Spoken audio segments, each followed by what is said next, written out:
નમસ્કાર, આપ જોઈ રહ્યા છો નેશન પ્લસ ન્યૂઝ. હું છું આપની સાથે હેતલ ભગત.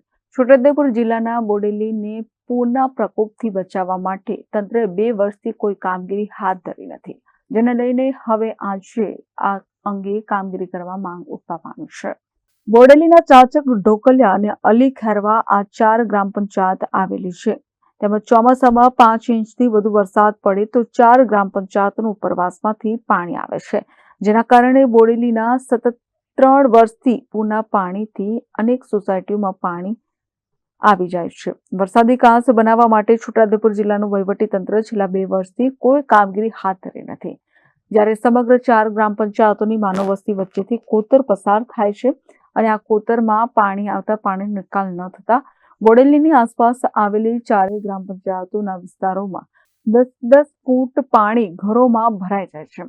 આ છેલ્લા 2 વર્ષથી બોડેલી ડૂબી રહ્યું છે, જ્યારે 2 વર્ષ પહેલા ગુજરાતના મુખ્યમંત્રી પણ બોડેલી ડૂબી જતા મુલાકાતે આવ્યા હતા અને તે વખતે બોડેલી બચાવવા માટે અનેક વાયદાઓ તંત્ર દ્વારા કરવામાં આવ્યા હતા, પરંતુ ફરી બીજા વર્ષે પણ બોડેલી ડૂબી ગયું હતું. ત્યારે છોટાઉદેપુર જિલ્લાનું સૌથી મોટું વેપારનું વડું મથક બોડેલી છે. સૌથી વધુ ટેક્સ જિલ્લામાં ભરતું ગામ બોડેલી છે, ત્યારે સુવિધા આપવામાં સરકાર કોઈ કામગીરી કરતી નથી. વડોદરાને બચાવવા માટે કરોડો પેકેજ વિશ્વામિત્રીને પહોળી કરવા માટે આપવામાં આવ્યા, ત્યારે છોટાઉદેપુર જિલ્લાના બોડેલીને બચાવવા માટે રાજ્ય સરકારે કેમ યાદ ન કર્યું? હાલ તો બોડેલીના ગ્રામજનો એક આશ રાખીને બેઠા છે કે બોડેલી જે બચાવવા માટે સરકાર કોઈ મોટી યોજના કોતરોને પહોળા કરવા માટે ગ્રાન્ટ ફાળવશે. જે રીતના ઢોકલિયા છે, કુંભારવાડા છે, રજાનગર છે, આ બધા વિસ્તારમાં પાણી ડૂબી જાય છે. ઘણા ઘરોને ડૂબી જાય છે. નુકસાન બી અથતો થાય છે, જેનું કોઈ સુમાર નથી. લાખો કરોડો રૂપિયાનું નુકસાન થાય છે, પણ સરકારને કોઈ આંખ ઉઘડતી નથી. આ કેટલા વર્ષથી આ સમસ્યા થાય છે? આ 3 વર્ષથી કન્ટિન્યુઅસ આ સમસ્યા છે, જેથી થોડોક વરસાદ પડે તો બી ઘરોની અંદરથી પાણી નીકળી જાય નથી. ઘરને સામાન કાઢવાની બી પરિસ્થિતિ નીકળ નહીં રહેતી. સજેશન એવું છે, કારણ કે અત્યારે અહીંના રહીશો જે છે એ જોઈ શકે છે, અહીંયાથી છરકીએ છે ને તો પણ એટલી બધી બદબુ મારે છે, જેનાથી કોઈ સુમાર નહીં. નાકો બંધ કરીને જાય છે. લોકોના ઘરમાં પાણી આવી જવાનું છે. એટલે આ લોકો જે નેતાઓ આવે છે દર વખતે શું કહી જાય છે?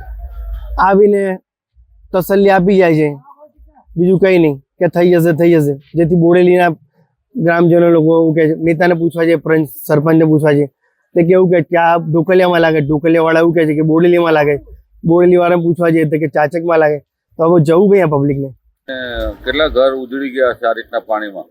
ઘણા લોકોનું ઘર તો ઉજળી ગયા. ચાલો અને આથી ગંદકીથી ઘણા લોકોને જે બીમારીથી લોકો મરી ગયા છે, અસંખ્ય લોકો, તેની તો વાત જ ના થાય. અમારો આ વિસ્તાર કુંભારવાડા ઢોકલિયા છે. ત્યાં અમારે મોટામાં મોટી સમસ્યા ગંદકીનો પ્રશ્ન છે વધારે.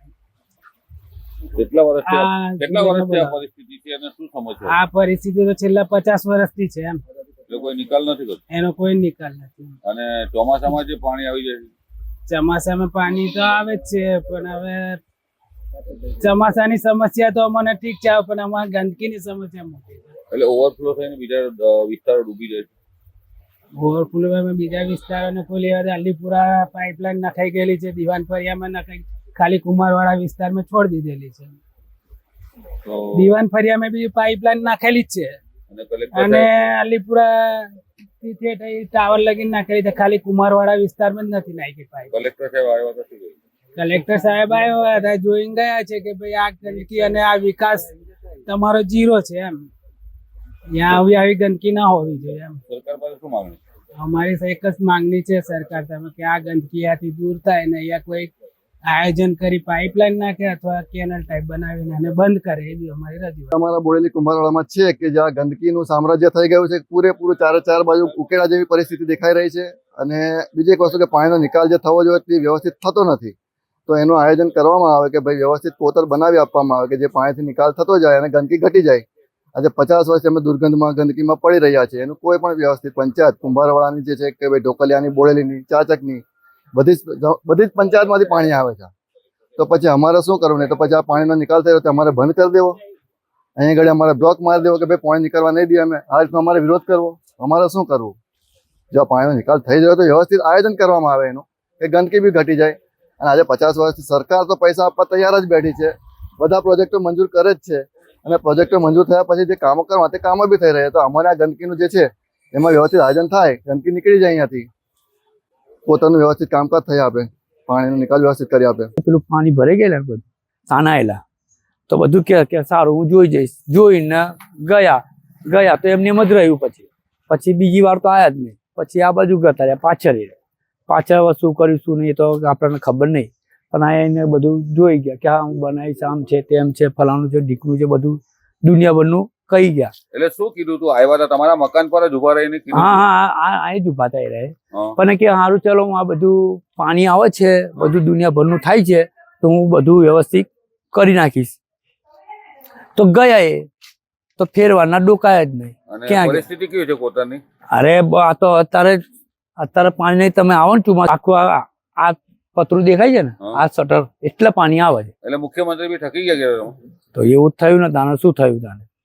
કઈ કર્યું નહીં ને બંધ કરીને ગતા રહ્યા, ખાલી ભાષણ આપીને કે આવું કરીશું તો કર્યું તો આ બધું કરી આ નાખ્યું. વિસ્તાર કેટલી વખત ડૂબી ગયો હતો? કેટલી વાર, એક વાર નહીં કેટલી વાર ડૂબ્યા. અને આ તો હજુ તો વાર છે ચોમાસું આવવાનું. એક જણનું નહીં સોચવાનું, બધાનું સોચવાનું છે. શું નામ તમારું? મારું નામ જયેશભાઈ.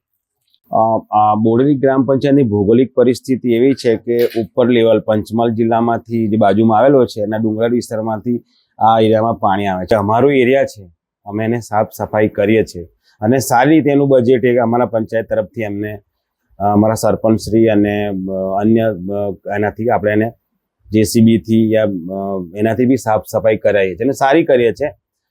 પણ આનું સરકાર તરફથી તાત્કાલિક જે નિયમન લાવવું હોય, પાણી ભરાતું હોય તો સરકાર તરફથી કોઈ ગ્રાન્ટ યા સરકારની યોજનામાં આનું બજેટ તો મોટા પ્રમાણે જ હોવું જોઈએ. કારણ કે વડોદરાની જેમ એને ઊંડી કરવી પડે.